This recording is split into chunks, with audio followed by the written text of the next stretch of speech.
All right, good evening. Yeah, it's dark enough. Good evening, folks. And welcome back to some more Suzerain. I was debating whether to stream this evening, actually, because I'm feeling a bit lazy.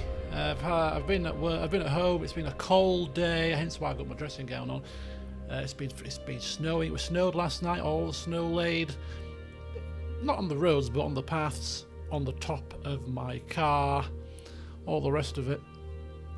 So it was absolutely freezing this morning when I was trundling to the hospital for my appointment. But hey ho, all was well. I did my 16-hour fast and had my bloods taken at 11 o'clock this morning, and they were normal at 4.7. She said that if it was below 2.5 it would be a concern, but it wasn't. They were 4.7, so that was good. They've been sent off for plasma tests and all the rest of it, but the baseline blood sugar was good. So I've got to have 2 more. Next one to be confirmed. So it was a good start to the day, but yeah, as I said, venturing out, and I had to brush all the snow off my car. Normally with previous black cars, brushing it with the brush is quite risky because you can have those little kind of hairline scratches, and black shows all of the scratches, whereas this is a white car, so I can't give a crap. Just brush the thing, brush the snow off, get it off. Good thing is it took all the dead flies off. Remember the dead flies I was telling you about? They're all gone now because they were swept off with the snow. Bonus. So yeah, I got a free car wash there technically. So that was good. Anyway, it's been cold, so I've been wrapped up. I've been working from home. I finished a little bit later than planned at 4:05, and I was thinking, oh, I could just have a lazy evening before I go to football at 7. But I thought, no, I'm not going to be lazy, because by the time I've recorded a session for an hour and then rendered it, edited it and uploaded it like I was going to do, I might as well just sit down and stream for 2 hours. So you get 2 hours of footage instead of 1, and it's not as if my streams are that high intensity, you know what I mean? I'm not doing bloody exercise here. I'm not doing like a Davina McCall exercise DVD here. Just reading. But anyway, so here we are. Ollie, you and Ollie on the Helldivers, you're really giving that some stick, Liv, aren't you? You're really giving that a bit of a blasting. Hope it sounds like you're enjoying it at least. And good that you're both sort of doing a shared, what do you call it? Cooperative? Is it a co-op thing? Or I'm assuming it's a co-op thing. A co-op gaming campaign or whatever you're doing. It's good to see. Godfather, it's good to see you again. 3rd stream in a row. Always like to see new faces, and especially when people return. So welcome back. You can't. Well, you're not going to watch, but you just want to say hi. Well, certainly appreciate that, Godfathers. Certainly do. Hopefully you'll catch the VOD a little bit later, because things are hotting up, and I'm sure you'll have some things to say in the comments if I've made a misstep. Put me right. There is football. It's at 7:30. I'm going to be setting off to the game at 7 because I have to pick somebody up, so I have to be finishing the stream no later than 5 to 7. So we're going to skip flim flam today. And go straight into the meat and bones and stuff in a second. But I might just be on my phone a little bit because I'm just organising a couple of things as well alongside. I do apologise, hopefully you'll forgive me for that, but I don't like to be on the phone while streaming, but sometimes things kick off. Good evening to you, Dirk, as well. Good to see you too, sir. So, give me 1 second.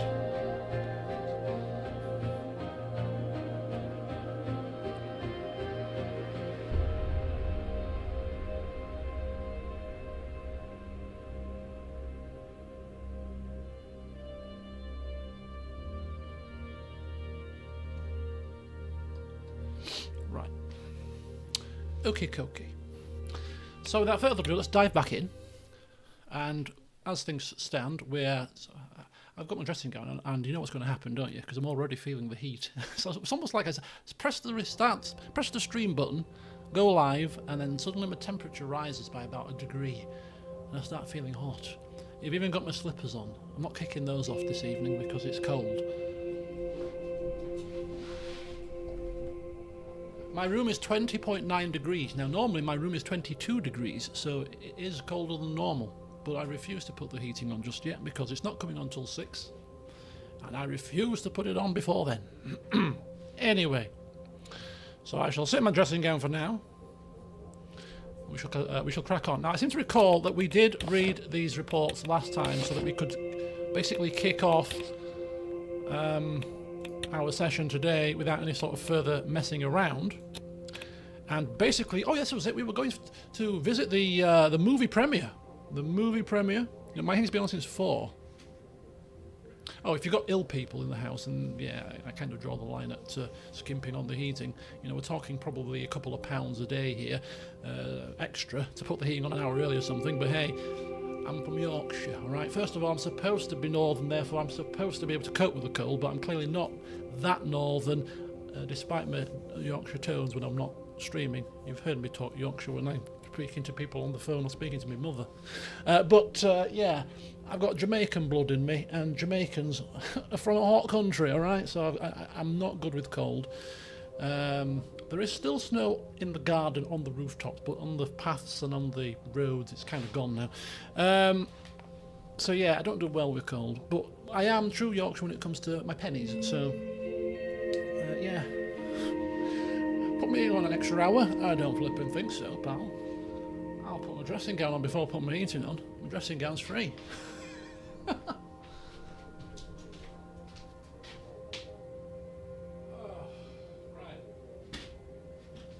Off, so it can't be that cold, clearly.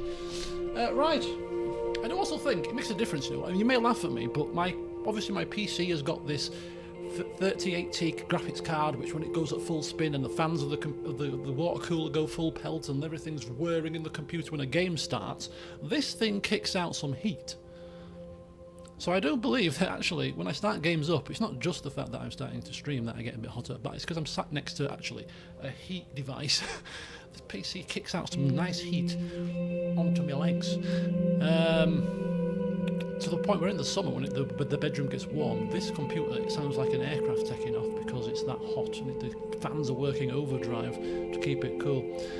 But yeah, right, anyway, this is going to be interesting because we want to see how we are received by Colonel Sol. Spoiler alert, but Colonel Sol's going to be here. I'm playing this playthrough under the impression that most of you watched the first one. So, right, so without further ado, we're going to visit the movie premiere. Oh yes, it's good old Alfred Kearbuck's new film premiere, or preview rather. The Morning Shall Come. The Morning Shall Come. Although I wasn't in much of a movie-going mood because of the Supreme Court really kicked us off recently, and we are feverishly racking our brains as to how we are going to get one over on them, because nobody crosses me. However, it would have been unpresidential not to attend. With its massive budget and Kearbuck's directorial cachet, this drama was set to be a milestone for Sultan's burgeoning film scene. Personally, though, I was just looking forward to spending some time with my family. It was a very hot and sunny day as Sergei drove us to the old capital. The film was to be screened in the historic cinema, Anglais de Erleroy, the very first cinema in Swordland. I gazed at the vast plains between Hallsword and Erleroy as we drove on the H1. Sergei had maxed out the air conditioning to keep the Cadilla comfortable. Frank fidgeted with his tie as he stared out the window. What's wrong?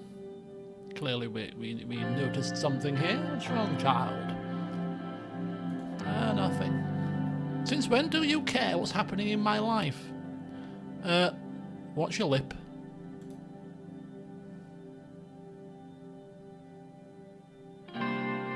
Never mind. No, we're not going to never mind. I'm going to press on with this, but hey, both very supportive options, it seems. Well, kind of. We've been busy, but no, we spent time. We had a barbecue, I recall. It was a long time ago now, we did this barbecue, but hey, look, I'm the flipping president. Surely you can understand that my life is a bit busy. You know, I'm not running, a corner shop here. I'm running a country. But you do know I'll support you with your pass or fail those exams and use my vast amounts of fortunes to get you wherever you need to go, regardless of your grades. Because that's what I will do. What an honour, Your Highness.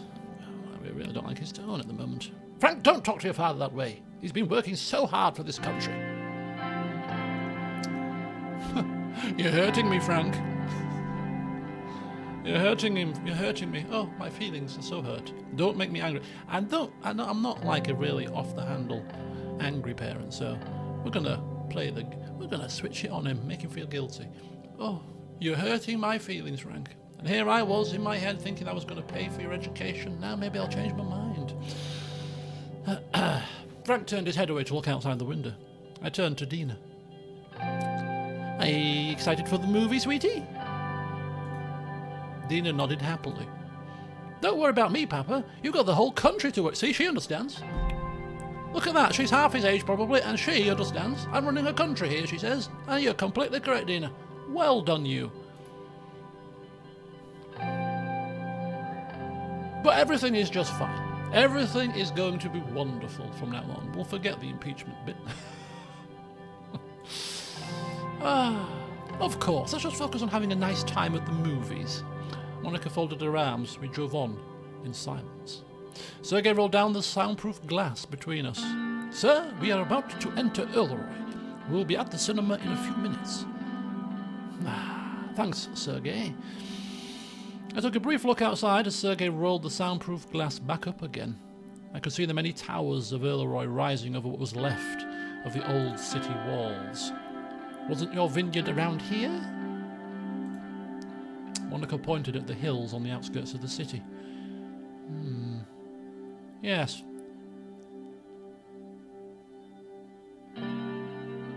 It's not mine. It's ours. Oh, bless God, that's such a doting husband and father. She smiled. Sergei knocked on the glass and gestured forwards. We were at the main square of Earleroy, and the historic Cinema Anglais, the Cinema of Angels, was right in front of us. Is this the place? Yeah. It was an old Baroque-style corner building with walls that looked like marble from a distance. There were exquisite ornaments on each side of every window. Sergei pulled the car to the entrance of the building, which was lit by vivid neon stripes in many colours. On the wall next to the entrance, there were painted the words. Does it read right? Stop the oppression of bloods. Oh, that wasn't on the cinema in our last playthrough, I don't think. Graffiti? What's this? Come on, let's get out. Avert your eyes, children. Sergei opened the doors and we exited onto the red carpet. We were just about to enter the building when a journalist managed to block the path. Mr. President, you recently rescinded your emergency declaration. Do you feel that the state has achieved its goals? Yes, of course. The threats to the nation have been neutralized. Report that in your papers. One more question. Before she could ask anything else, the guards ushered us inside the theatre. In contrast with the cinema's Baroque-style exterior, the inside was modern and sleek, with bare walls painted in black, red and white. The film's cast and crew were already in the foyer with glasses of champagne in their hands. Good job, Peter's not here. We approached the crowd and were welcomed by producers and the event organisers. A man walked up to us with quick steps. Madame, Mr. President, it's good to see you here. He gently bowed at Monica and shook our hands. It is an honour to meet you. I'm Alfred Kerbuk. Oh, nice to meet you, Mr. Kerbuk. My producers told me you had expressed admiration for my work. Frank snorted. I glanced at him, and he innocently took a sip of his cola. It's very humbling to know that you've been watching and enjoying my movies. If you don't mind my asking, which one was your favourite? This one may be slightly different than my previous works. Yes. All of them are my favourites. A political answer. All of them. Because I don't know any of them. He laughed. You flatter me too much, Mr. President. I myself know they aren't all winners. Come now, just pick one. Oh my God, he's pressing us. I can't remember what the right answer was. I think that the Man Who Saved the World we picked last time, and I can't remember if that wasn't his. So we'll pick the sword. We're all about Swordland, aren't we? So the Swordish Dream. Yes, that was a good one. Was that one of yours? Oh, really? Then you might enjoy this one too. I'll admit I didn't expect you to be such a cinephile. Frank looked at me in the eye and struggled not to laugh. I think both of us are in that boat right now. Oh, God. Why don't we take our seats? It's about to start. We entered the screening room, the lights dimmed, and the film began. Give me a second.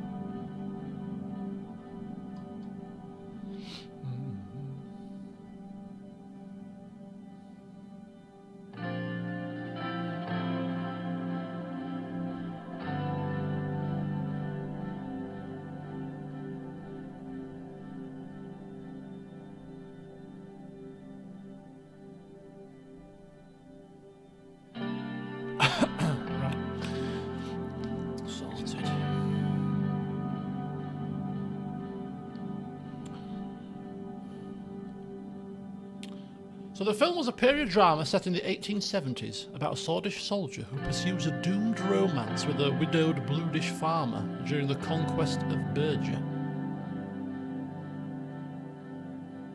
Oh dear.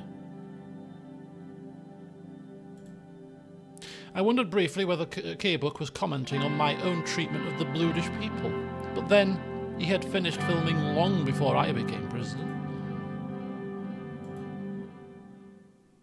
As the credits rolled, I made an early exit to use the men's room. I was washing my hands when I heard an unmistakable voice behind me.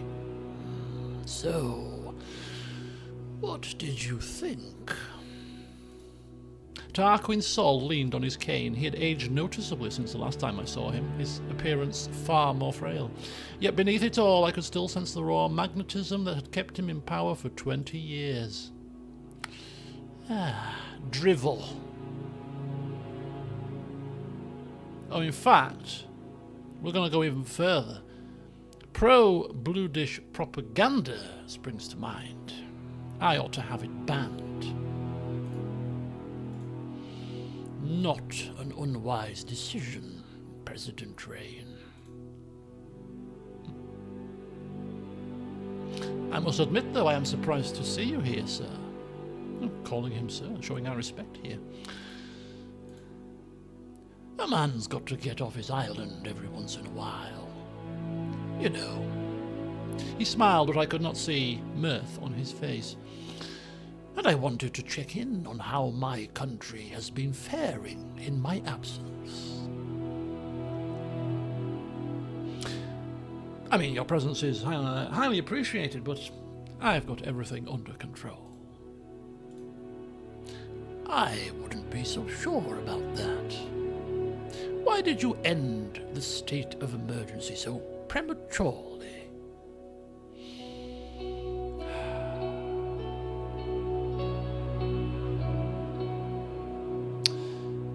So it's a bit of both, really. We did think that we would be able to deal with the remainder of the threats with the increased budget to the police force, but we also factored in that the recession was being prolonged potentially by the Emergency Act. So either of these, really.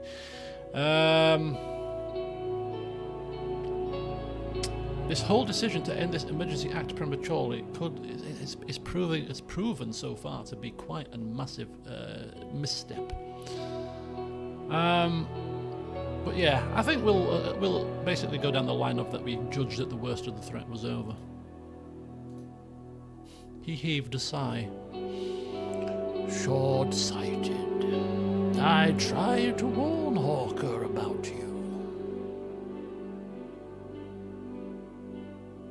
Excuse me? What do you mean? Don't be naive, Nan Anton. How do you think I've been spending my retirement? Just tending to my garden in my island? I've got to protect my party. And my legacy somehow.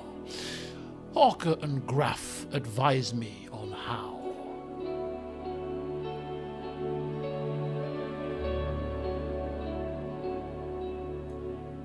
Oh. So Graff So this conversation didn't happen last time. It is in this direction, so this is quite new, actually. Well, this definitely an option. Right, well, we're definitely going to take this on board.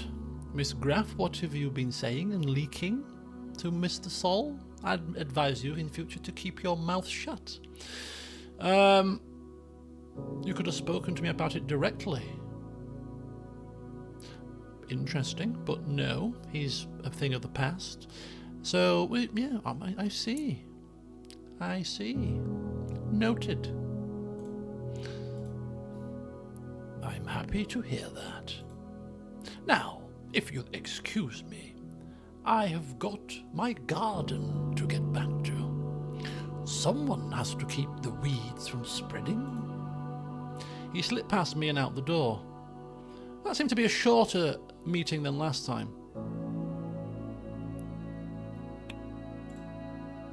Sol security staff and mine were now clustered outside the washroom, forming a buffer against the large crowd that had gathered.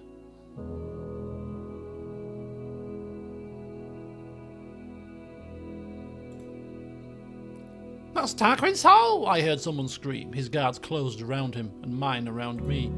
By the time the chaos was subsided, I was back in the car with my family and Sol was long gone. Right, oh my god, 50,000 messages, ping, ping, ping here. Big news. Okay, that's interesting. Alright, so he's got Hawker and Graff as informants here.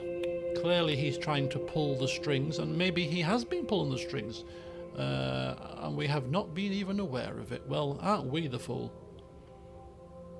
But it's how we move forward with this knowledge, I suppose. But we have got to make sure that we stamp out what is going on here.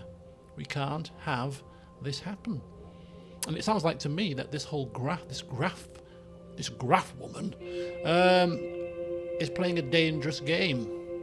Because we know from the first playthrough what her angle is eventually. So, to be very careful here. Gassam's operations stagnate. Now, don't forget we've left our money in the stocks and shares here, with the hope that we will be able to cash them out later with a lesser impact on the economy and the oil prices. But like last time we lost all of the money because things went massively south. So this is not a good article to see.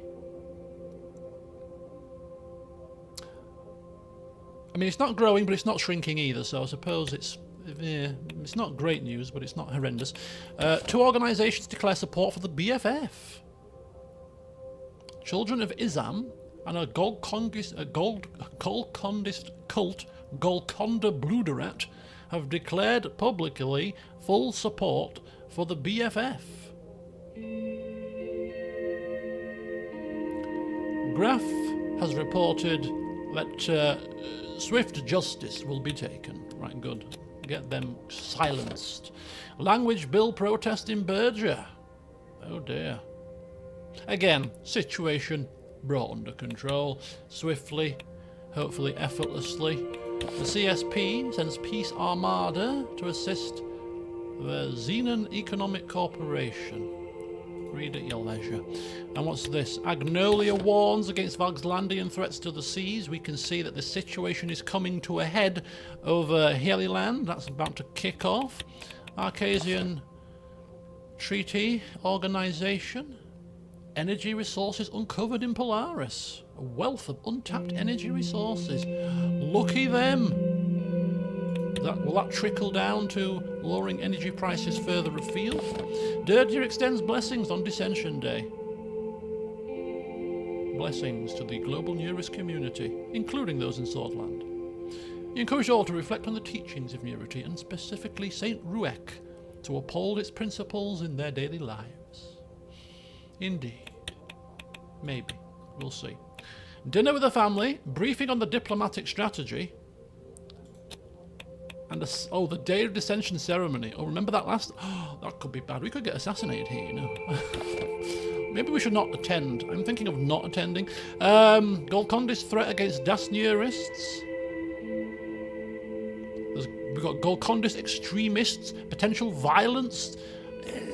don't think it's a good idea for me to be going to this ceremony on this playthrough, I don't think. Bluedish students drop school in protest. Oh, yeah, this whole Berger region is a hot pot of disaster waiting to happen. I think we just avoid it like the plague. We'll see what... I don't know. I don't know if we're going to be able to consult with... what's his face? Lucian on this one, but I think we need to deal with the situation very cautiously. Swordland faces mounting threat from BFF terrorists.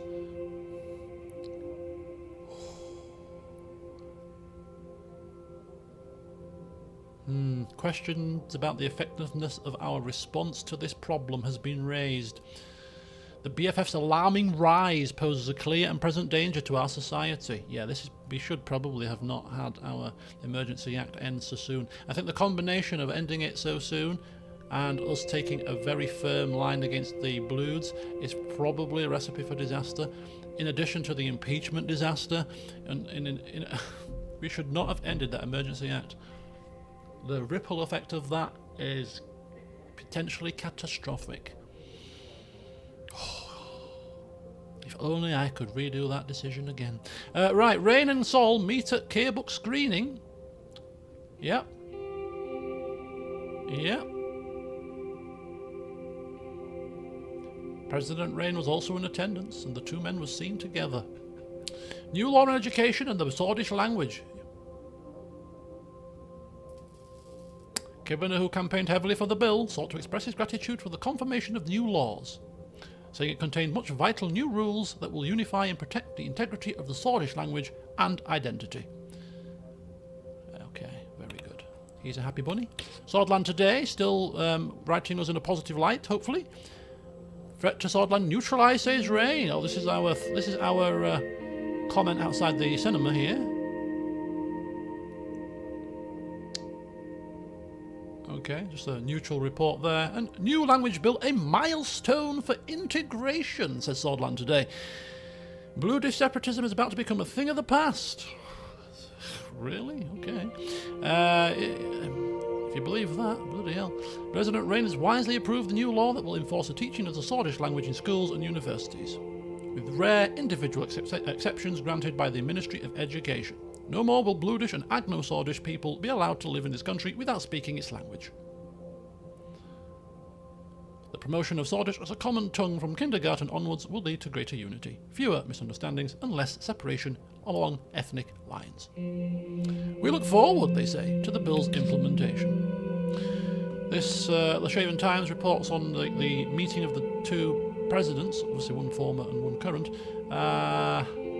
Apparently, rumour to have spoken in the washroom. Rumours. Truths. Washroom summit, say Radical. What are Rayne and Sol hiding? At the screening of Alpha Carebook's overblown sob story, even the Radical don't like it. Apparently, they assumed we were making backroom deals. Well, if only it was as simple as that. And Rayne signs racist bill. As disappointing as Anton Rayne's presidency has been, we never thought he would stoop this low. The president just approved an NFP proposed law that makes Swordish the only allowed language in all of the country's educational institutions. This can only be seen as a deliberate slight against the Bluedish people and kills any hope of Swordland becoming a more diverse and welcoming nation under my governance. We urge you to fight this new law, whether by writing to your local lawmakers, joining protests, or simply showing your defiance by speaking non-Swordish languages in public. Do that at your peril. Right, briefing on... Okay, so we've got a handful of things kicking off here, so... okay...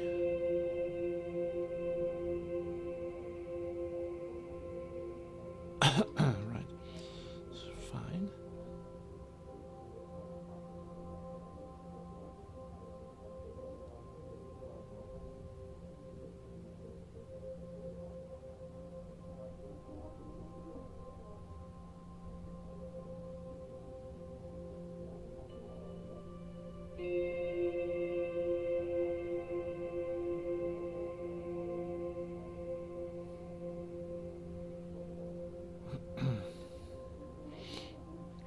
Cool beans. Right.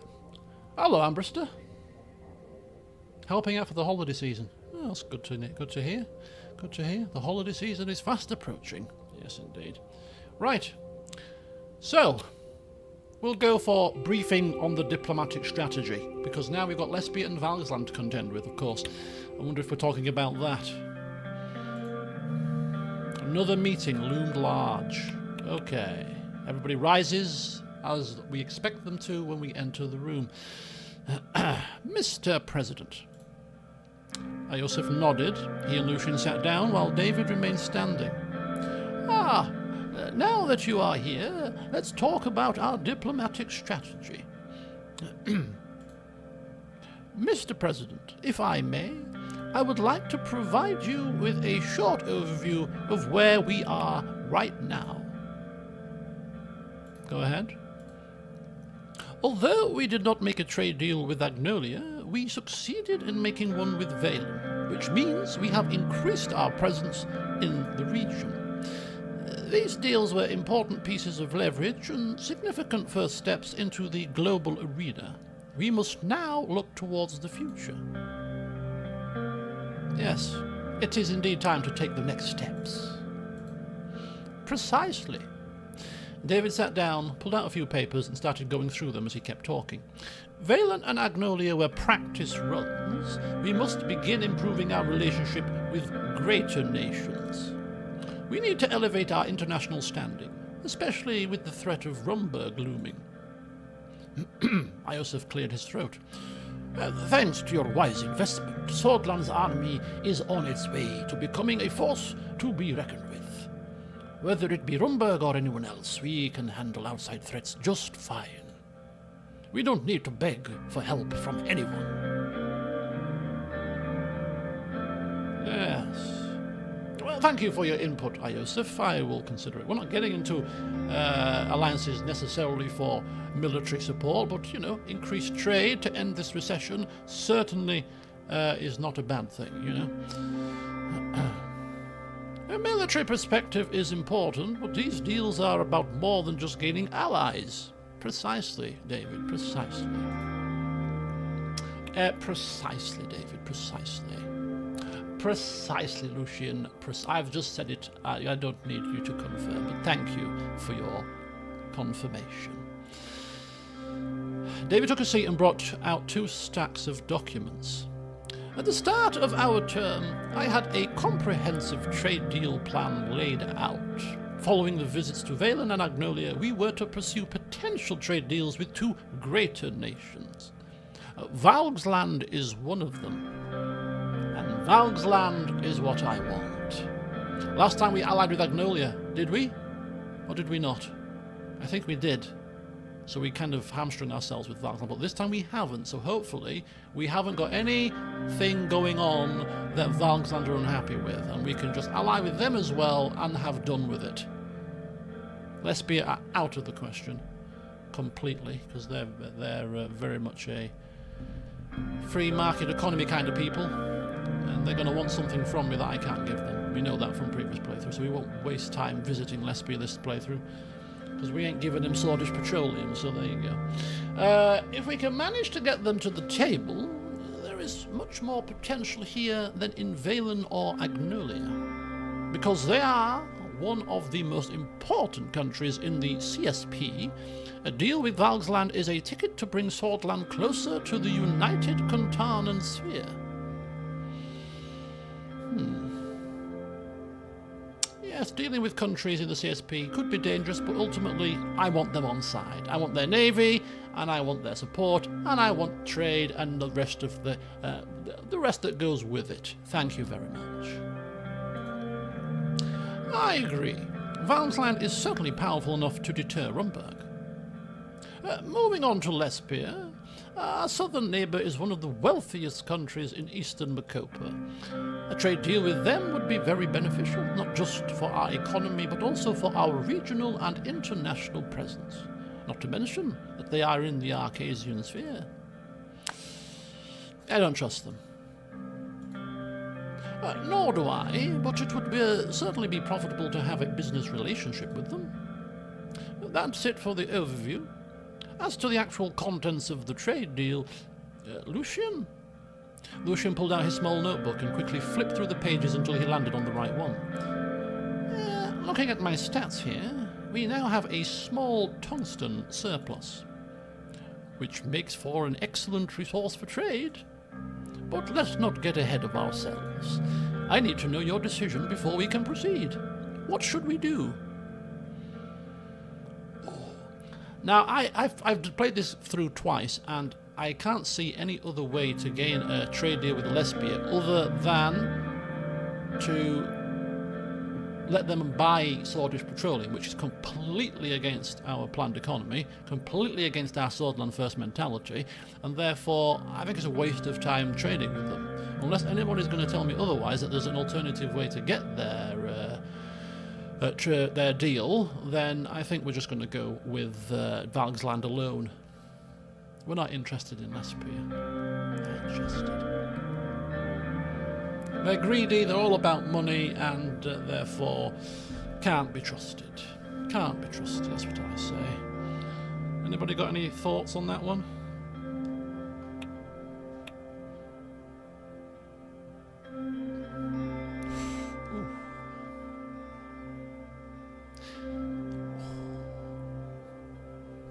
This whole 16-hour fast thing actually wasn't as difficult as I thought it was going to be, because obviously, I mean, the worst time was actually last night after the stream, because obviously I'd been talking, so the dry mouth situation, and I did crave a cup of tea before bed, but I went to bed early so that I could just go to sleep. I was like, I'm just going to go to bed. Just go to bed, sleep it off, sleep through it. This morning wasn't even an issue. I got up at normal time, I worked, and went to the hospital. It was not even a problem. So I'm beginning to think to myself, maybe I should give this 16-hour fast thing a proper go for maybe a couple of weeks. It's supposed to be good for you. I was thinking maybe if you were doing it properly, you're allowed to have black tea, and you're allowed to have black coffee, you're allowed to have water. So I could have those things, which would make it even easier, because as long as I could have had a cup of black tea yesterday evening, it's just something hot and warm, you know, before bed. I've always had something, you see. The no sugar bit would take a little bit of getting used to, but I only have a half now, so that's doable. And black Earl Grey is certainly not a problem for me, so I'm thinking I might give it a try. And the benefits of doing that is you also eat less meals in the day, so I'll have a bigger breakfast, round about sort of 11ish, a very, very, very light sort of snack about 3, and then my evening meal. So I'm eating less in the day in a shorter window. It's all supposed to be really good. Really good for your metabolism and everything. But anyway, we shall begin negotiations with Valgsland only. Lesbia can go to hell. Excellent news. I will begin at once. That was all I had for today. Thank you for coming. Thank you, gentlemen. Iosif saluted as we left the White Room. Well, that was a simple enough meeting, and we've got further briefing since then. Port of Leshaven gains new importance. Following completion of the L1 high-speed railway, the Port of Leshaven has been experiencing higher traffic than ever. Ooh, oh, look at that. That's good news. It's very good. That line's gone a bit flatter now. Recession hits the workers. The manufacturing sector has been hit particularly hard, with a number of factory workers filing for unemployment. Oh, that's a shame. That's a crying shame. Right, isolated polio cases seen in Berger. Ooh, we were warned about this. Lucian said it's nothing to worry about. And it's only Berger as well, and some villages. It's fine. It's fine. Pascal Benoit wants a vaccination program. Does he? Can he afford one with his budget decrease? We'll see. Right, Leshaven Times. Ooh, they're reporting on polio cases. Apparently polio cases are exploding in Berger.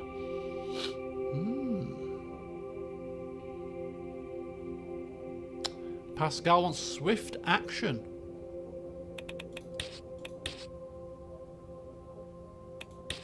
Rayne to visit Valgsland for trade deal. The papers have got wind of the fact that we will be visiting Valgsland shortly.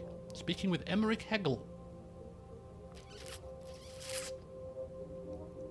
I don't even recall that we that we spoke with Hegel in the first playthrough, because we allied with Agnolia, we couldn't even attend the meeting with Valgsland last time. So I think this might be, this could be a completely new conversation for me, because I didn't ally with Valgsland in my second playthrough either. So yeah, this could be this could be fun. Right, Valen trade report. Ooh, Berger sees an upward trend in agricultural exports. That's something positive from Berger for a change. Right, let's go for dinner with the family. Although we do lose value, our currency loses value against the Arcasian lira. Oh dear. Oh well, it is what it is. Right, here we go. I arrived home from work, hung my jacket up and put my briefcase in the hall. It's been another long day, but hey, I think it's been productive. Preparing for Valgsland trade deals. We still haven't been impeached just yet. I mean, suppose there's worse things that could be happening right now?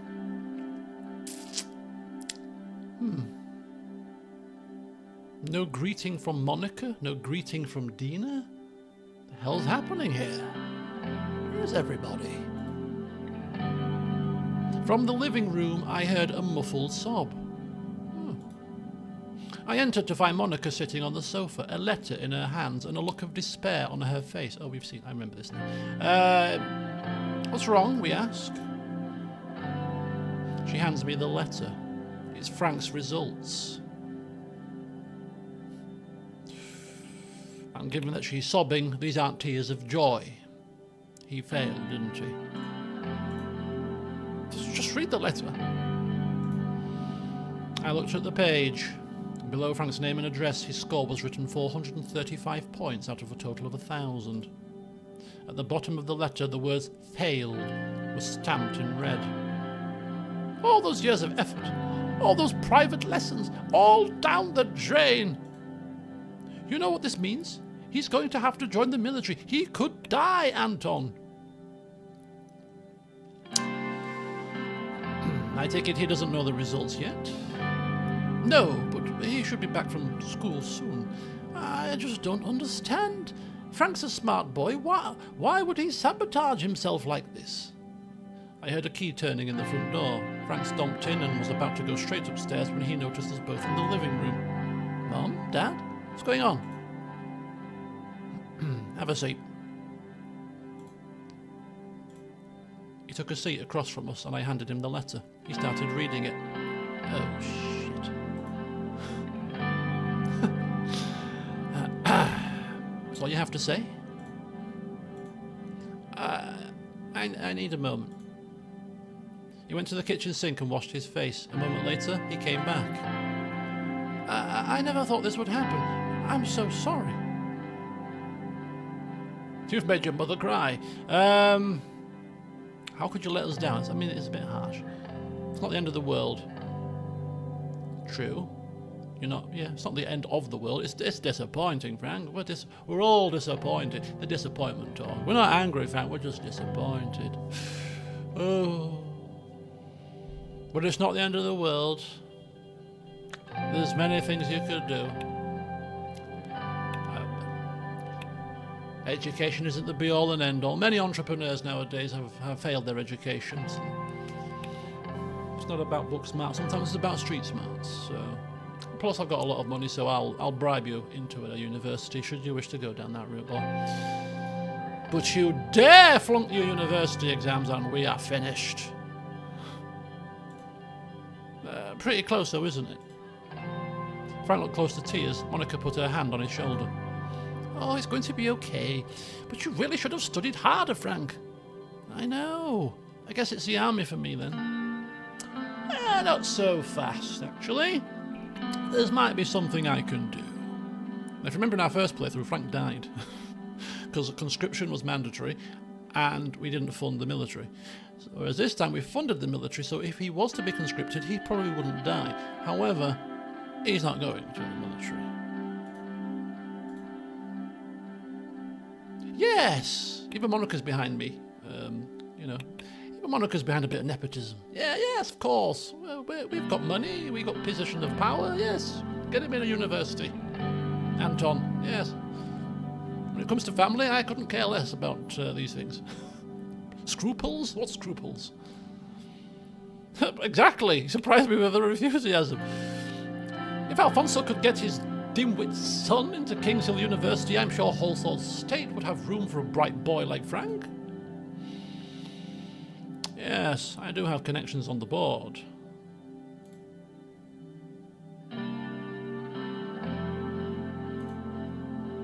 Holsworth State would be amazing. A bunch of my friends are going there. I could still come home to do my laundry. But I failed the exam. This sucks. Are you sure about all of this? Isn't it technically illegal? Yeah, technically it is. Nepotism. Yep. Terrific. Holsworth State it is. It's going to cost us a little bit extra due to the privatisation changes, but hey. We could also send him abroad, but you know what? Monica would have a hissy fit. He wants to go to Holsworth State. He's on the doorstep, can do his laundry. Yeah, let's go down this route this time. Having a bit of money helps, doesn't it? And being the president, of course. And on the board, of course. Or knowing people on the board, certainly.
So now, my mother first of all came in.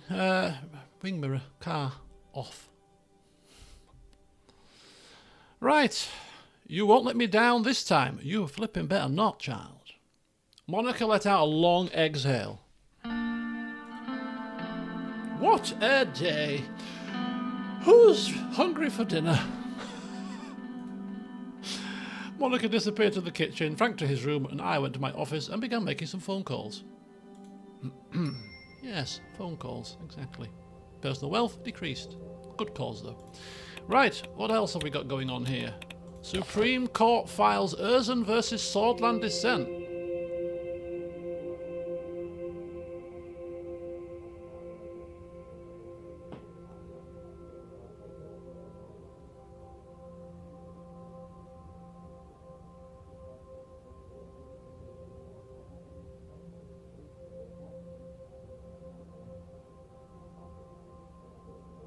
Okay, so this sounds like that somebody has filed something about the Religious Harmony Bill, and the Supreme Court have dismissed it, as they should. What are you talking about? What are you talking about? That we are preventing Bloodish people from practicing religion? What utter tribe? It's a pity you can't throw out Richter's case about my unconstitutional, you know, use of the Emergency Act, isn't it? You dogs. Don't you think you've got off scot-free here? We are about to have a face-off with Hawker at some point, I'm telling you now. We will not be impeached, and we will do whatever we need to. ATO expresses concern over drug trafficking in central Macopa. Oh, well, you better sort that out. We're in eastern Macopa. What drugs? Court strikes town Erzen versus Swordland. Yeah. Voted against the violation of constitutional rights for Bluish citizens, as proposed by Erzen. The landmark case, which was politically charged with the support of the WPB and even the PIFJIB, caused major disagreement between the Ministry of Justice and the Supreme Court. Criticisms were handed over to Minister of Justice Nia Mogna, who filed a concurrence. Yes. Enough with the Bluish protests.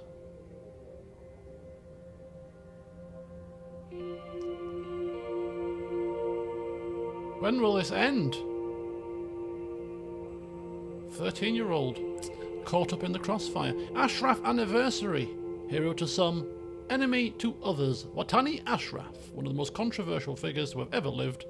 His anniversary is approaching. Every year people gather to hold a vigil. So it's the anniversary of his death. They light candles and hold festivals. But apparently the Bluish movement will be holding their largest rally to date during the anniversary. That's what I'm saying. I can't attend these things. It's ripe for assassination. Radical. Mind you, we've funded the police pretty well, so I'm wondering whether or not we'll have some really high level protection. This is going to be worth really taking caution over, but I'm a bit torn. We'll see what the options are. Justice failed once again, says the Radical. The massive rights case has struck down any future precedent for an argument to be made against the constitutional rights violation of individuals through legislative action. Chief Justice Hawker argued that legislative actions and constitutional acts are not to be confused and that the Bluish people are equal under the law. Of course they are. Educational privatisation. Are our children doomed? Oh dear. People are being priced out of education. There's a higher than ever gap between test scores between, Narbel, deep and rural, and Holsord, central and heavily funded. We had high hopes for Education Minister Kiara Wilder. However, she seems to only be enabling his delusions. She's even copping for it. Oh, poor Kiara. It's none of it's her fault. She's been handed a smaller budget. She's doing her best. Right, this is it. Big occasion. Ceremonial duty for the Day of Dissension.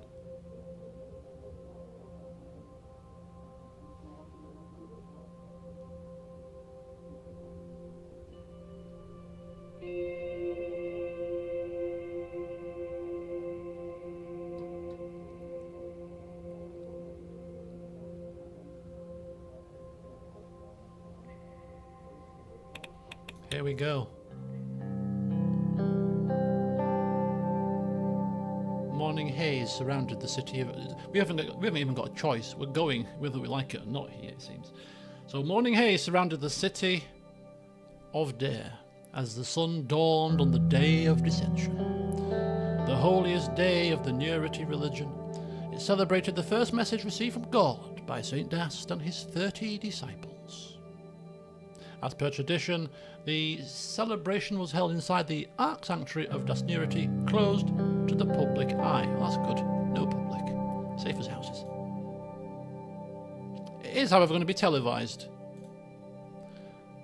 That was Lucian's idea, as he saw it granting the people a rare glimpse of the grand ceremony and showing them how seriously their president took this holy event would ease the tensions that lingered following my decree to ban the Workers' Party of Bluedeer. And so we arrived at the largest cathedral in Swordland. A huge crowd gathered around our convoy as our car pulled up to the entrance. This will work out well, trust me, sir. Of course, that only is if the prayer is done completely correctly. Please do not forget the order. I wonder if I should forget it on purpose this time, just to see what the backlash would be. We're casting down the blues and we can't even get the flipping order right. Who are we? Okay, now folks, remember, help me out with this one. I remembered this last time, so I should be fine doing it again, but you'll see. First, you will need to grasp the scepter with the left hand. Grasp scepter, touch altar with right. Scepter, left, altar, right. Kneel before the archpriest. Wait for him to put the sword on your shoulder. Left hand scepter, right hand altar, kneel, sword on shoulder, touch the sword with the hand you touch the altar with because it's free, touch the sword with the hand, and then give the scepter over once touching the sword. And then receive the sword before passing on to attack. And the scepter over, touch the sword with your right hand, touch your sword with the hand you touch it all with, so, halter, sword, scepter, sword, disciple. Easy, easy. Scepter, hand, altar, sword, touch sword, scepter, take sword, disciple. I've got it, Lucian, I've got it. I've got it. Pretty straightforward, isn't it? Of course it's straightforward. Even when filmed for television, beaming out to millions of swordish people. Completely straightforward. What could possibly go wrong? I hope we're not pressing a tag and we shall voice it and see what Lucian has to say. Hopefully he will assure us that we have plenty, and I mean plenty, of security. It's bloody freezing in here. It must be below 20 degrees now. It's 20.8. It's bloody cold. Right. Cool beans. Don't worry, sir. I have taken the required precautions. Oh. Whew. A way to lift a weight off my shoulders, Lucian. You will have to go first. I will come inside later, and we will meet up after your part is done. Good luck, sir.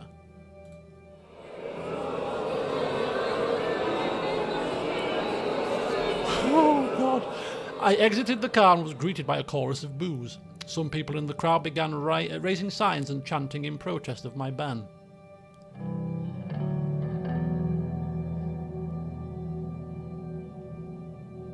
I ducked my head as the guards quickly ushered me to the grand gates. Oh my God, this is horrendous. Complete stark contrast to our first playthrough here.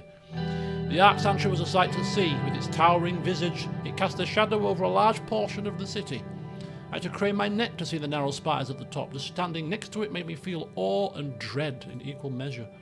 As I reached the gates, I spotted my welcoming committee. The Archpriest and his disciples were waiting for my arrival. At my approach, they all bowed their heads in respect. The Archpriest gave me an infectious smile as he straightened back up. Tall and handsome, in his mid-50s, he was one of the youngest and most popular Archpriests in history. Some of his more avid followers even likened him to Saint Dast. Ah, Mr. President, praise God. It is a blessing to see you on our most holy day again. Welcome, welcome. Archpriest? Not even bowing our head. The crowd was still booing angrily. The Archpriest turned and raised both of his hands, and everyone immediately fell silent. Oh, great people of Swordland, once again we are gathered here to honour the Day of Dissension. I am indescribably happy to be sharing this moment with you, as well as every blood and sword, old and young, tuning in to their television to watch this holy commemoration. In these times of turmoil, we must unite. By the grace of God, the President is here today to show us will to unify our great country. Stay far from evil, O sons and daughters, for evil hides itself under many disguises. Disguises such as blasphemy, apostasy, and even alcohol. Peter, where are you? Be good, my children. Praise God. Praise Swordland. He smiled beatifically as the crowd burst into rapturous applause. After it subsided, he turned to me. Shall we move inside for your confession? Pull the Archpriest aside for a photo. No, let's not go that far. Sure, let's get this over with. Most excellent. Before we went in, the Archpriest looked over the crowd and pointed at one man. I turned and followed his finger with my eyes. It was a man holding a picket sign that said, "Stop the religious disharmony bill." As you can see, Every man has his faults. So does every president. So does every archpriest, it seems. Ooh, that's a bit harsh. You know what? We're not in the mood for jibes. But of course, I am but a simple man and a mere servant of God. He led me through the main hall, which had a stratospheric ceiling and nearest icons lining the walls. We walked up a creaking spiral staircase to the top floor and finally arrived in front of the confession chamber. Right this way. He gestured towards a chair in the dark room. The room smelled of old mahogany and scented candles. The archpriest proceeded to light each and every one of the candles, one for each virtue and vice. I'll be right with you. He left the room. A minute later, I heard the sound of a sliding window right next to me. He spoke with a very soft voice. Anton Rayne, speak. Speak and confess now before the one God, and may he repent your sins on the most holy day of dissension. I confess nothing, I haven't sinned. Clearly, we have not sinned.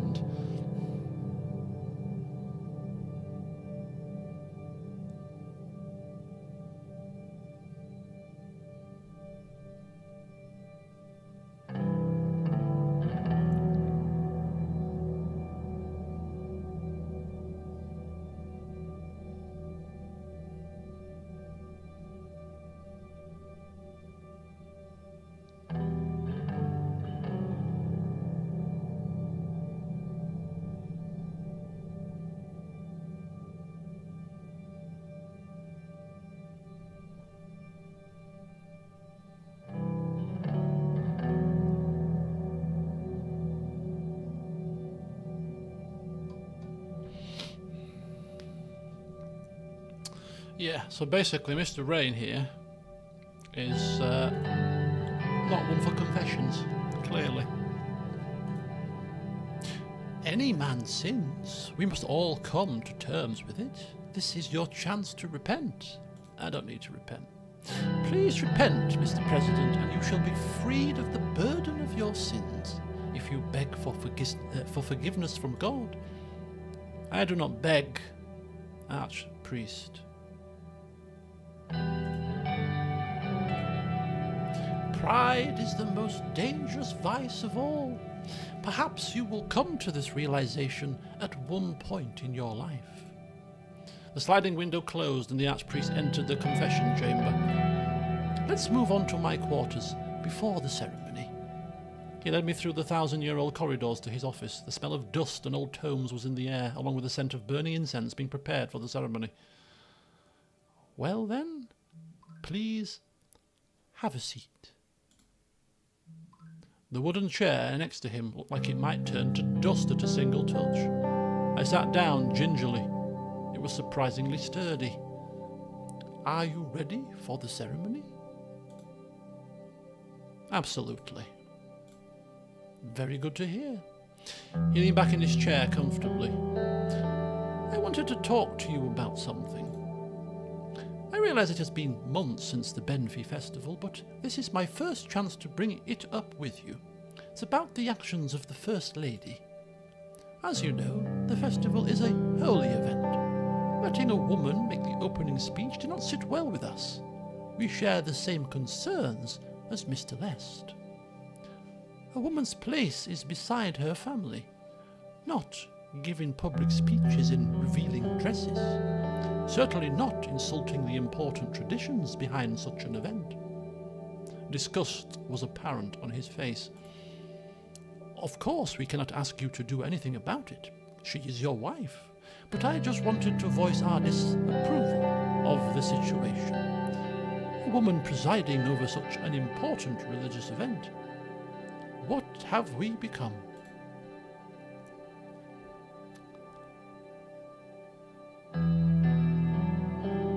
That's none of your business. With all due respect, Archpriest, of course. You are right, Mr. President. I just wanted to voice our opinion on the matter. A couple of knocks were... This is a very testy encounter with the Archpriest here. Okay. Time to start the ceremony. Very good.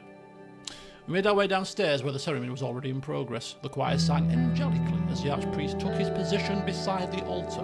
When they finished their hymn, an expectant silence fell over the room. It was time for my part. Oh, here we go. All right, I've been rehearsing this in my head. I started my walk, bowed and approached the altar. I grabbed the scepter with my left hand and touched the altar with my right. I knelt before the Archpriest. He laid the sword on my shoulder. I touched it with my right hand, which is the one that's free. And then I handed the scepter to the I handed the scepter to the Archpriest. He gave me, I almost cocked it up then. The Archpriest handed me the sword, and I gave the sword to the disciple. I got up and proceeded to my designated spot next to Lucian, feeling very smug about myself. And he leaned over and whispered, compared to last year, that went surprisingly well, sir. Yes. You didn't hear what was discussed inside the Archpriest's flippant chambers. My eyes met the said Archpriest, and he very slightly nodded. The ceremony went on for another hour and a half. Oh my God. The noon bells chimed, marking the end of the cathedral service. Oh, we were probably drained of life. We left the cathedral to greet the waiting crowd. Danger zone time. As I walked outside, I heard scattered boos. A man in a shirt bearing the colours of the Bluish flag shouted that I'd only done the ceremony for show. Lucian hadn't been exactly right about my presence easing tensions, it seemed. We should go before things get heated. We entered our cars and drove back to our suites in Dare. Oof.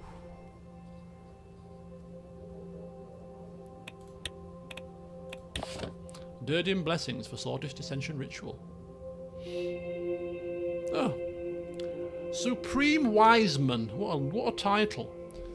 Supreme Wise Man, Jorga Asmal, has expressed his deep appreciation for President Anton Rayne's successful conduct of the Day of Dissension rituals.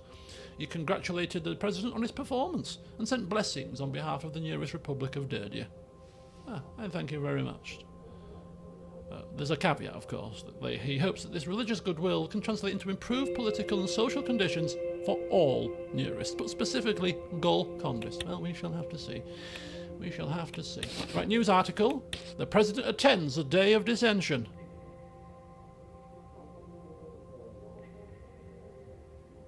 Swordland has once again felt unity amidst chaos to come together, forgot their differences and celebrated the word of God.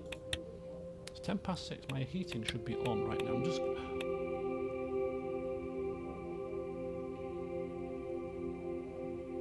Oh no. I was hoping that we might be able to do something before this, because we haven't done what they've asked. Oh no. Oh, this is bad. Let me just see if my heating's on. Oh my God. Oh, lovely and warm. Lovely and warm. This could be the end of the playthrough, folks. Oh.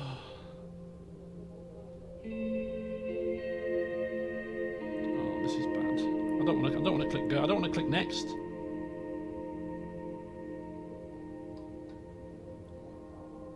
I do not want to click next. I am not going to lie.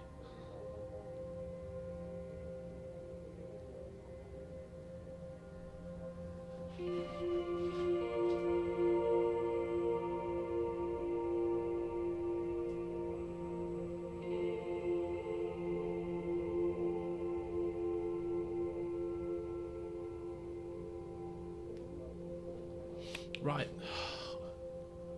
Hold your breath, folks. This could be a bad one.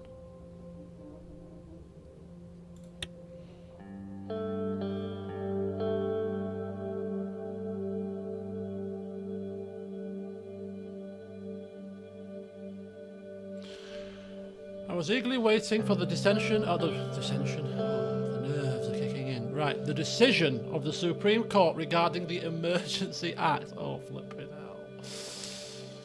I stood up from my chair and looked out of the window in my office. This is bad. Peter was with me too. He was slouching on the couch at the right side of the office and staring at the ceiling. Good day to you, Mr. President. Am I interrupting anything? Of course you are! What is it? The Chief Justice has sent you this. Oh, we got this last time. What is it? I don't know. A picture? I'll just bring it to you. We unwrap it and it's a framed photograph of Tarquin Sol posing on a destroyed tank on the Hull Sword Square. Victory is close. The dog.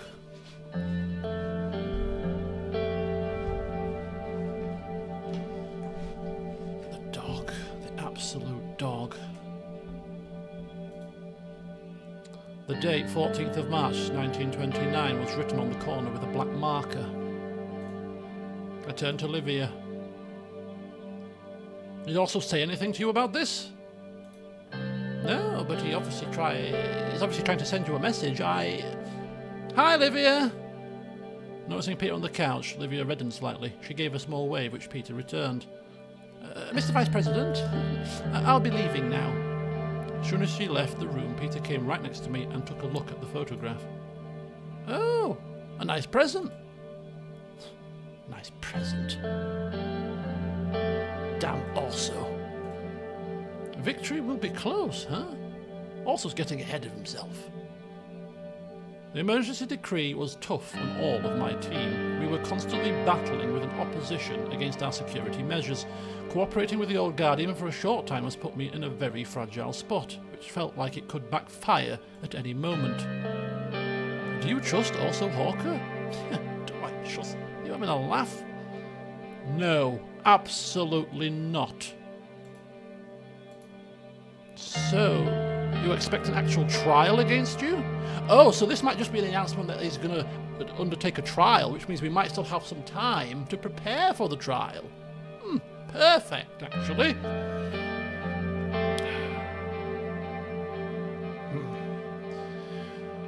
If I'm being honest, Peter, it seems that way.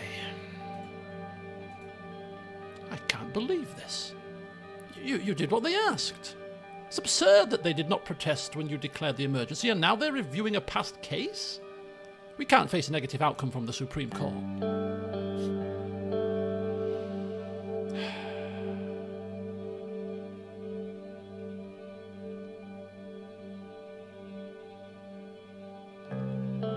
I mean, asking Peter what we do seems like a fruitless endeavour. I know, Peter, I know. Peter looked at me and then continued to stare at the ceiling. How about the Blue Disc issue? The emergency did not really help with the situation in Berger. It has become even more volatile. The Ashraf anniversary will happen later this year. Who knows what will unfold? I'm afraid we also contributed to the radicalization of the millennialists on our soil.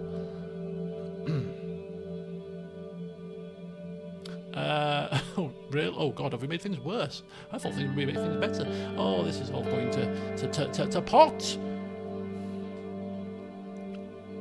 We'll get through it, Peter. It's fine.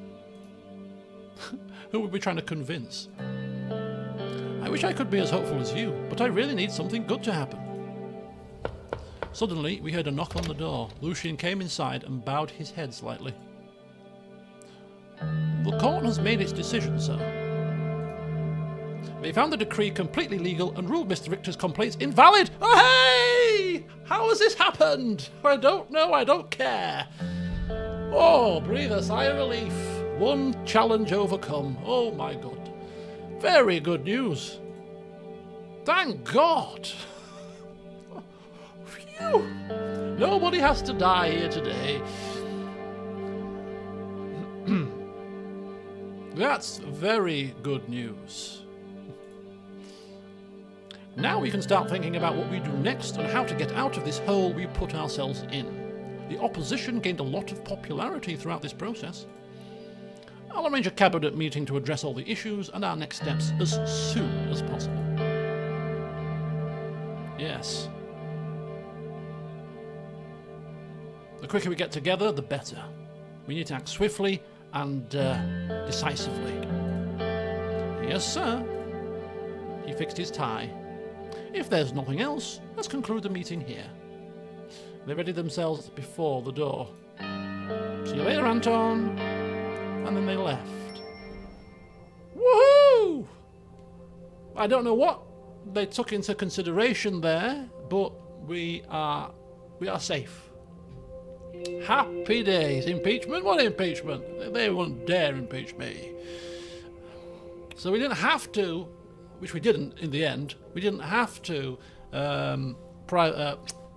nationalise the companies, which means we've got Thingy on side, Coronti on side. So the question that we have to ask ourselves now, actually, is do we interfere with the Coronti-Tusk situation? I think last time we stayed neutral, but this time I'm kind of tempted to throw all of my eggs into the Coronti basket. We've got a good deal going on with him. I prefer him to Tusk. Giving, if we nationalise the Tusk's company, that's pro our planned economy, so that will be pretty good as well. Making an enemy of Tusk might not be great, but we're kind of stripping him of power a little bit, aren't we? By pitching him with Coronti. Could be dangerous, but I'm feeling frisky. We just got one over on, well, we haven't got one over on the court, but we feel like we've got one over on the court now. We almost feel like, you know what, we'll do as we now please. What obstacles are ahead of us? We've got a security team that's looking after me well. The courts are no longer on our backs. Most of our party actually on side, to be fair. The population, obviously a bit iffy, but we can deal with that. Lucian's Naus can deal with that. When it comes to the campaign trail, Coronti can swing it a little bit for us, I'm sure, as well. I think we'll be fine. Yeah, things are suddenly looking up a little bit. I mean, the debt's a little bit high, but that'll come round. We've still kept our ability to enact decrees, some of which might make us money. Oh yeah, fun times ahead. Fun times ahead, folks. Right, cabinet meeting on the results of the vote. Piff Jib condemns Supreme Court decision. Yes. Blaming the Chief Justice for protecting the President. Yeah, whatever, Richter. Your time will come too, you flipping Arcasian sympathiser. We've got evidence that you've been doing flights off the books. Your time will come. It'll come when you're campaigning and we railroad your campaign and throw your party into a leadership crisis. Got your number, pal. Supreme Court rules emergency lawful. Indeed it was. Why would I do anything against the law? I'm the president, for heaven's sake. I'm a man of principle. Did not violate the rights of freedom clause of the Constitution. The court defended the emergency decree. It faced imminent danger as will not admit of delay. Oh, that's such good news. Good news for a change. Right, yes, I have to set off in half an hour.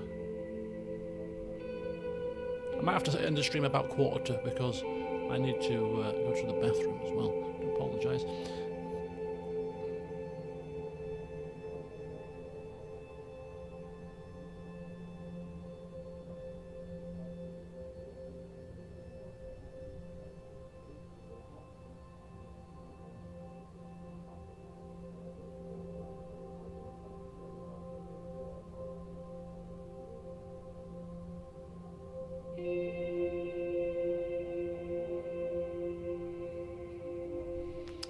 All right, let's go. Who's bringing the tea and biscuits? Who's bringing the champagne? Lucian stood upright, holding a large folder of files under his arm. He bowed in acknowledgement. He looked exhausted, as he should. Means he's working hard. The Cabinet has gathered in the White Room, sir. The Vice President will be opening the session soon. We can go in whenever you're ready. Anything you want to say before we go in? No, sir. Everything is under control. But I am sure the ministers will raise their concerns at the meeting. This could be a long meeting, actually. Concerns? That doesn't sound like everything is under control then, does it? The party is quite discontent about the administration, since we have not pursued any constitutional reforms. They believe your presidency has destroyed the USP's prestige. Some solists have also been nagging our ministers about the short-lived state of emergency, which they believe has only worsened the situation. So all in the party is not as well as I thought.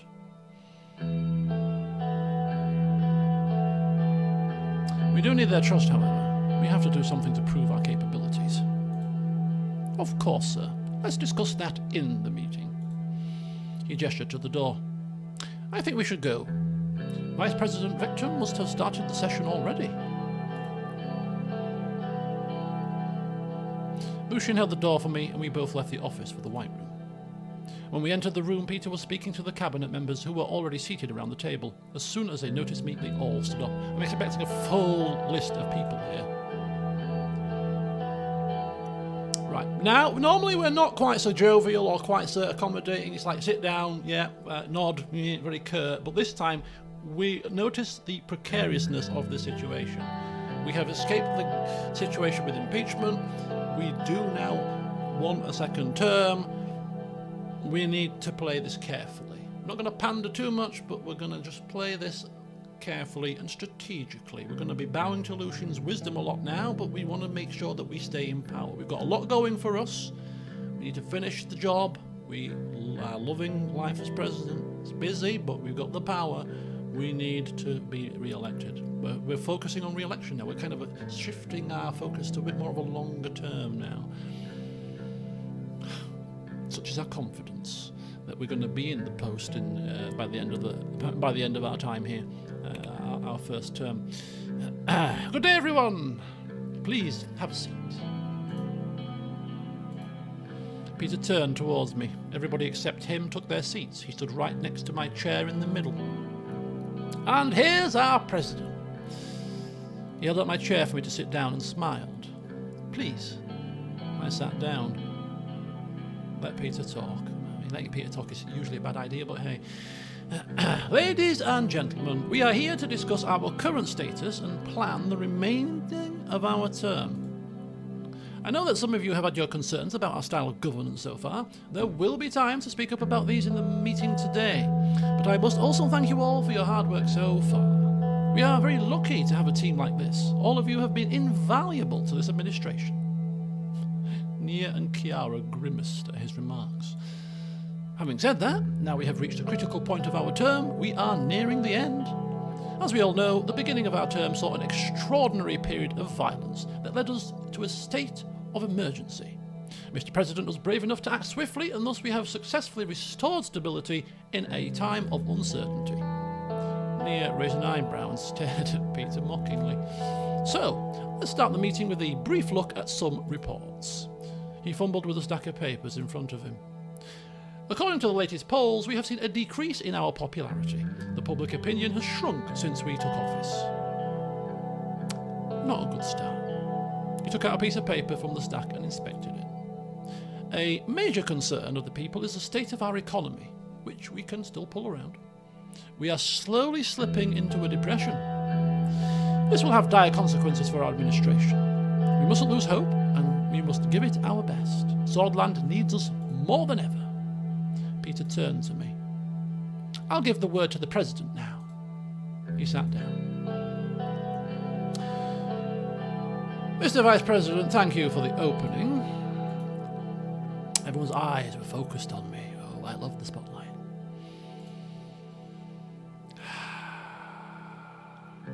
First, I want to hear brief reports from each ministry. Might as well let them get it off their chests. Peter gestured at Simon, and he immediately stood up. Adjusted his glasses, no doubt. Mr. President, dear colleagues, Mr. Vice President was pretty on point with his summary of the current economic status. He also used the word depression. He couldn't have been more correct. Our GDP has shrunk by 15% last year. This downward trend has broken our economy over the last years. If we cannot contain this in time, we will end our term, in the truest sense of the word, in a depression. However, this has not yet reflected well with our debt situation. Our total national debt has increased about 85 billion this year. If we maintain such a deficit over the next years, we will face a massive debt crisis which could crash the economy. Look, our debt's going to go down. We're not paying for nothing else at the moment. The Assembly is working on introducing new tax bills which will generate more revenue for the government. These efforts will depend on the government deficit situation. On the other hand, unemployment has seen no positive changes. There has been an increase in joblessness. It is now at 26%. We have lost control of the situation. We caused millions of people to lose their jobs. He paused for a moment. Oh my God, this is catastrophic. Stay silent. Well, I don't want to get into too much detail right now. But I have to say that sadly, our first infrastructure project has not resulted in much growth yet. Give it time. But apart from all that, I'll finish with an update on our latest project. The manager reported that everything is going well and very fast with the Conriat Industrial Zone. I'll keep it brief for the sake of the whole meeting and end my report on that note. Your concerns have been noted, Mr. Hall, thank you.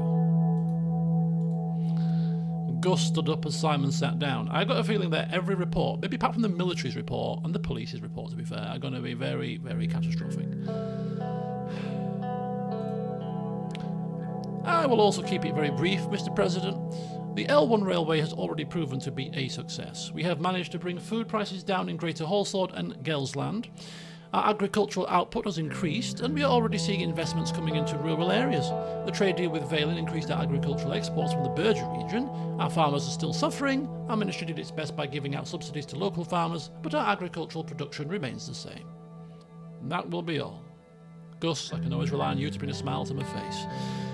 This is some good news. Well, neutral news at least. Thank you, Mr. Major. Pascal is next. Mr. President, the same problems we previously discussed are still persisting, but our ministry is not facing any immediate issues at this moment.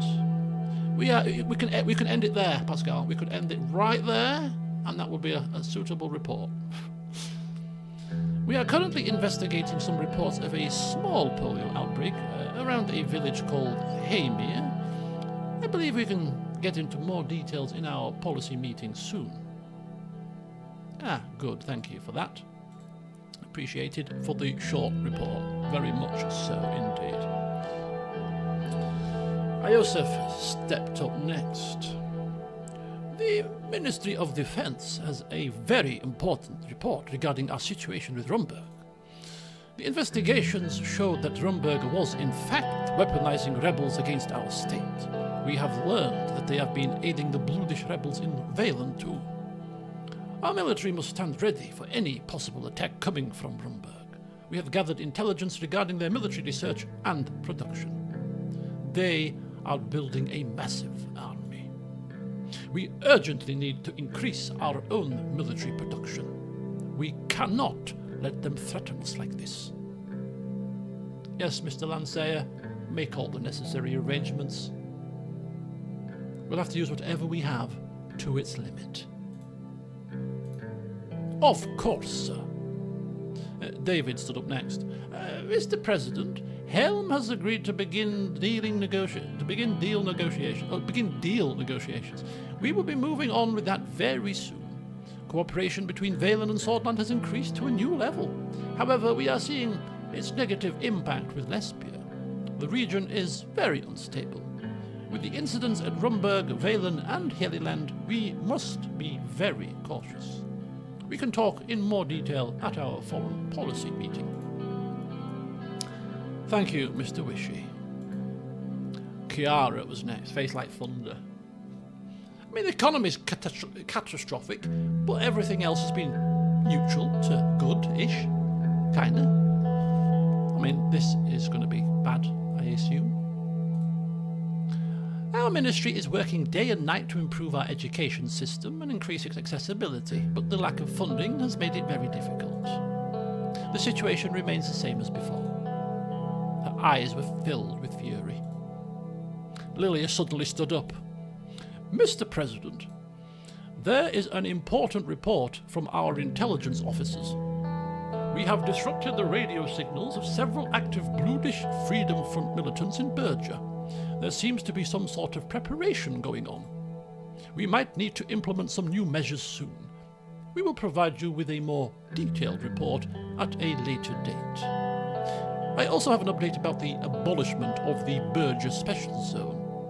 Apart from a few small details, the project is ready to be implemented. We can get rid of the governor soon.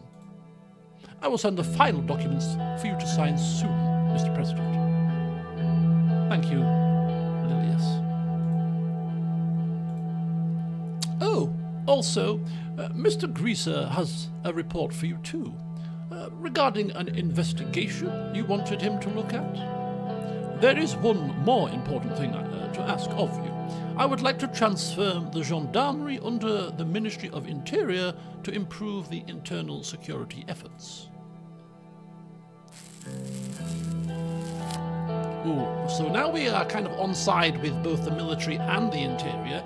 This is now a more interesting proposition. I don't see Iosef accepting this. Well, he just might have to agree if the President of Swordland tells him to. The Ministry of Defence shouldn't be meddling with internal security affairs through the gendarmerie. We had several incidents where they were too violent too quickly, and it stems from military officers giving reckless orders at times. Well, if the security situations get more problematic, then it might be necessary. It will eventually cause a problem between our forces. There are already miscommunications going on. Will you transfer it in the future?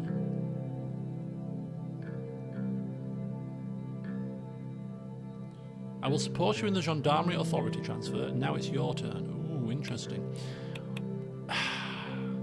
On the one hand, giving her all this power, right, is maybe a bad thing, considering that she might stab us in the back with it. But on the other side, giving her all this power might be something that placates her and makes her think we're doing a good job. So, and it does make sense to bring the Gendarmerie under the interior. Keep the military for external threats, keep the interior for internal threats, right?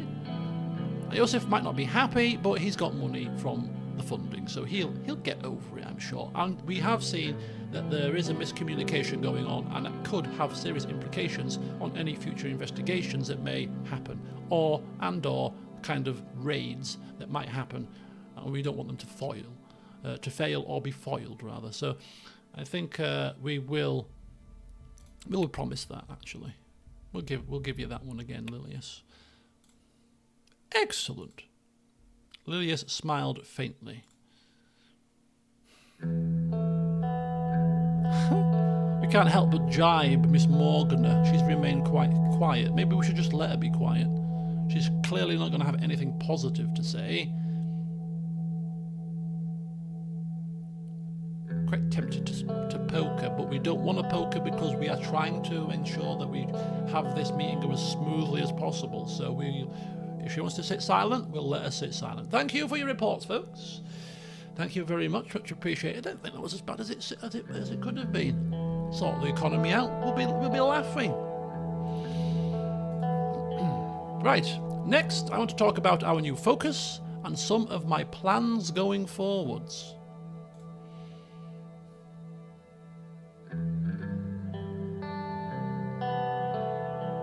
Yeah, we need the economy to be turned around. We need quick economic development. No questions, no maybes, no ifs or buts. We need to recover our economy. It is our number one focus for the second half of our term. It's got to be that. We've got the military under control. We're dealing with Rumpa. We're going to get a trade deal with Valsland here to help with the situation. Internal threats are being dealt with by Lilius. Special zones being abolished. That could have implications, but hey, you know, we've got another infrastructure project happening. We need to turn this economy around quickly. It's the main issue that will get people on side, And that will, of course, mean that we're getting out of this recession and not going towards a depression. So it's all going to look good for us in the long term if we can swing this. So all hands to the pumps. Economy, economy, economy is our future focus. Simon nodded in agreement.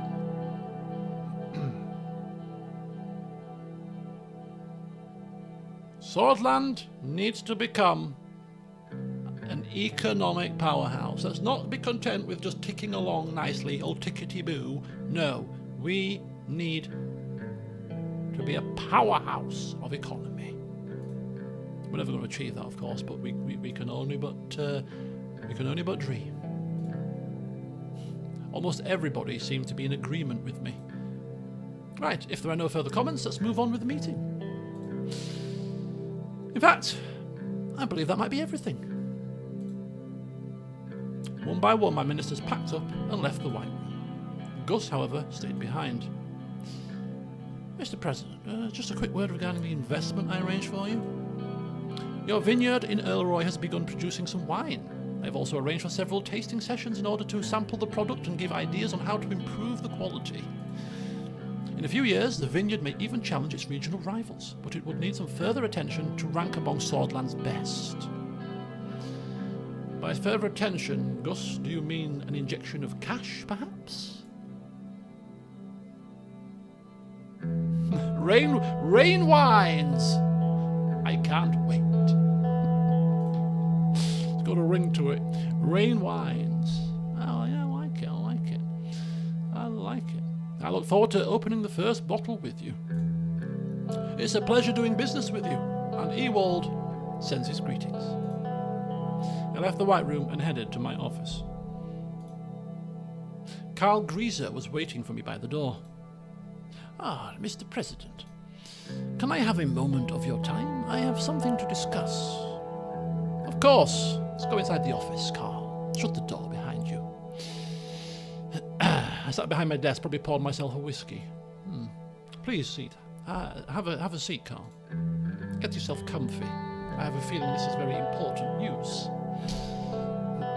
Thank you, sir, but I am fine. I will not take long. The Secret State Police has compiled a report regarding the active investigations. We have been watching the opposition closely, just as you asked, and found a very complex web of connections. We have found suspicious irregularities and indirect connections to the oligarchies. However, it is very difficult to make a legal argument against anything at this moment. An investigation is still ongoing, but the process is proving to be very slow. Their tracks are very well covered.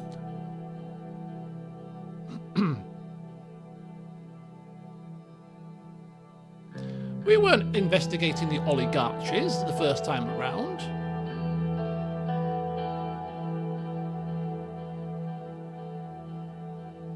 We're watching the opposition. But I'm assuming this is now meaning that we're going to turn our efforts to the oligarchies. We don't need a legal case. We don't need a legal case. We're not going to skirt with anything too illegal after we've just scraped through an impeachment scenario. I don't think we should drop the investigations either. We should continue our efforts. We will investigate the oligarchies. We don't have to push what we find, but let's just prod and poke a bit. Yes, sir. I'll give you an update soon. I will also send you the detailed report of our previous findings. Thank you for your time.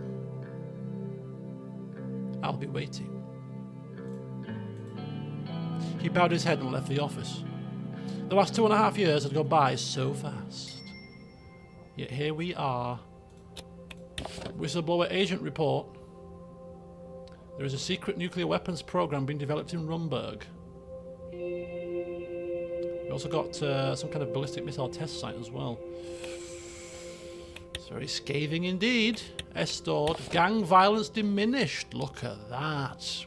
Ooh, well done. 40 mob members arrested, along with 3 high-ranking members of the Coronelli. I mean, come on, we should be shouting that from the flipping rooftops. There's protesting as Aaron, that's fine.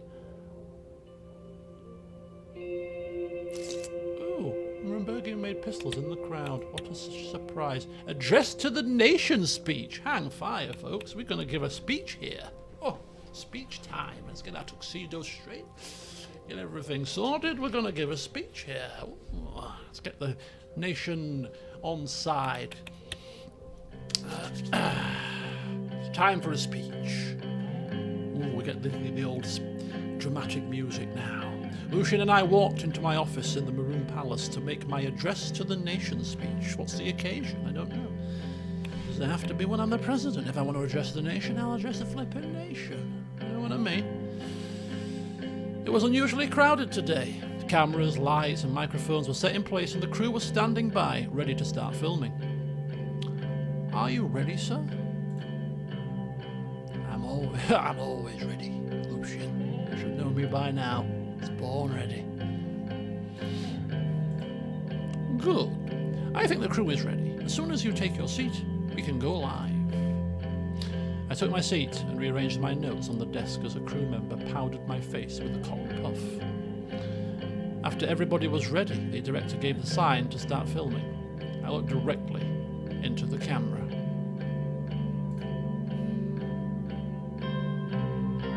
My fellow swords. I sword double action.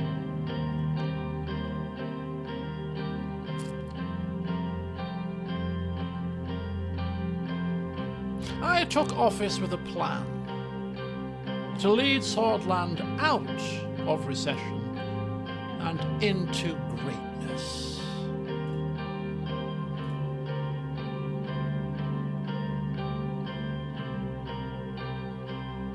But I was forced to lay aside my aspirations as the country faced an unprecedented emergency.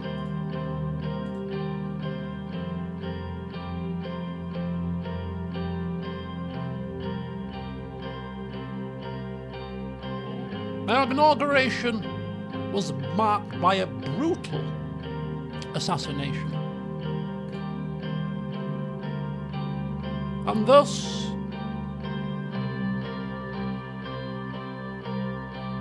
extraordinary times called for extraordinary measures. But my opponents couldn't see that.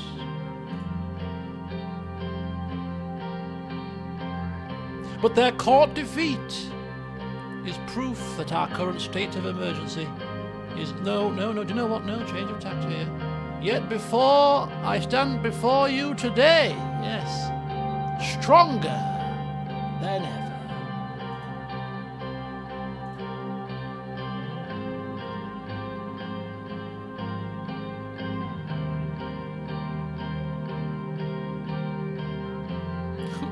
Having vanquished my enemies within the government, I shall now turn my attention to our real foes.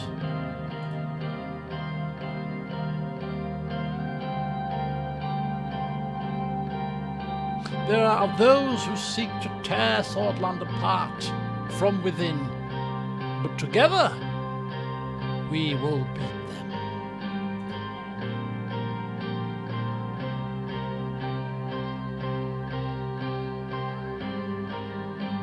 And I will defend Swordland against our enemies abroad.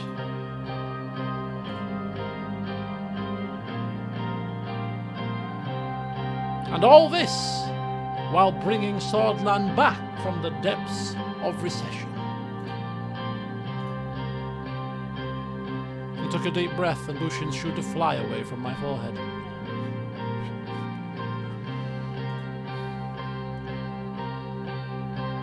I have not forgotten the promise I made when you elected me. I swore to improve Swordland's military. And even with all that's going on, I succeeded.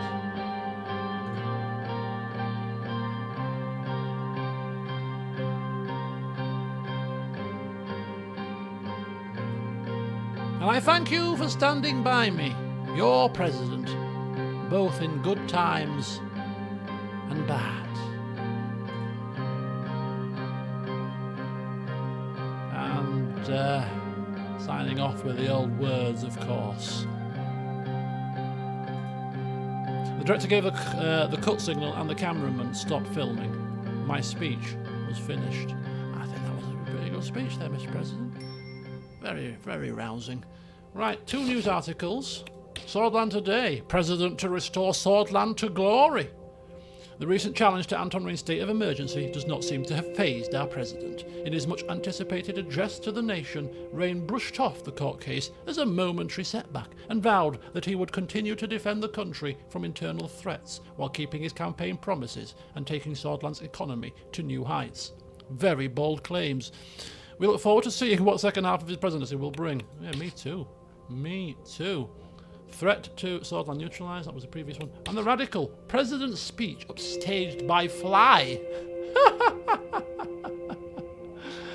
All we got with the president mounting a pathetic defence of his state of emergency and braying about his campaign promises. The one spot of excitement was a fly circling around his head. We eagerly watched to see if it would land on him, but it did not. It seems even flies know better than to touch this man. That is really what you can come up with. That is the best you can muster. Mocking the fly situation. You really are scraping the barrel, radical. My God. Your time is nigh. Revelations. Oh, there will be many, I'm sure. And so this is a good time to end the session, start of a new chapter, but we will quickly go through these briefings so that we can crack on in the start of the next session with the departure of my son to go to university and not to the army. There will not be tears from Monica, there will not be solemnness, there will be joyful celebration as he goes off and studies hard and makes us proud. Right, we've got to read the reports here. A radicalist journal killed en route to interview. Oh, what a shame. What a tragedy. I wonder who put the call in for that to happen. Let's bring them in for a cup of tea and congratulate them on a job well done. Yes. Oh dear. Shockwaves have been sent across the city. Oh, that bleeds. Right, gendarmerie police issue. A massive miscommunication has resulted in a failed raid in Vsword, hence why we need to probably bring the gendarmerie under one ministry to prevent such miscommunications happening in the future, which may prove to be a hindrance to our plans. Queen Beatrice demands reparations for 15-day war.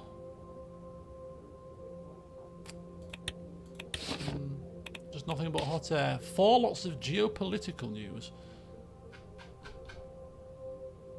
Walker wins Arcasian. Actually, Queen Beatrice demands reparations and hundreds killed in Helliland. Oh dear.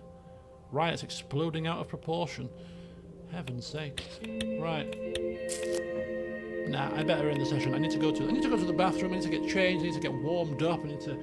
So by the time I've faffed and messed about, it'll be very close to the time. So we'll have to end the stream here.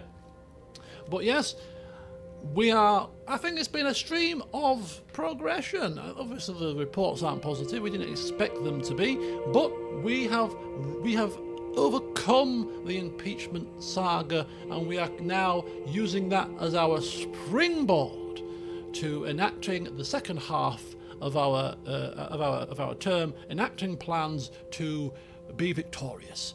Recession, boom, overturned. Not happening. Threats eliminated. That probably is going to happen. And of course, importantly, re-election. And if not re-election, then a happy retirement and selling Rayne wines and living off the profits. In the warmth, chilling out. I had 4 years, it was fun. Let some other mug deal with this country. I am having a great time in the vineyard. I'll take that. I'll take that quite happily. So yeah, we'll continue on. Second half of our term begins in earnest, and looking forward to seeing what path it takes, because I'm making so many decisions here that are completely different to both of my playthroughs. So yeah, really looking forward to seeing how it all pans out. So when is the next stream? Next stream in general is likely to be tomorrow. Not 100% guaranteed, but I'm not playing football, but I'm just waiting to see whether I'm going out or not. So it's probably about 60-40 in favour of streaming tomorrow evening, and if we do stream tomorrow, it'll be Pentiment. Next session of this could well be before football on Thursday, as we make inroads and headway into finishing this and Pentiment to open the path for a CK2 marathon that leads us into the new year. But yeah, so that's the plan for the rest of the week in the immediacy. So yeah, so go forth, have a fantastic rest of your evening. Hope you enjoy whatever it is you choose to do, and hopefully see some of you tomorrow if indeed I do stream some Pentiment. So yeah, thanks for watching, folks. Hope you enjoyed, and until next time, with a smile on my face, because Rayne still reigns supreme. I'll see you soon.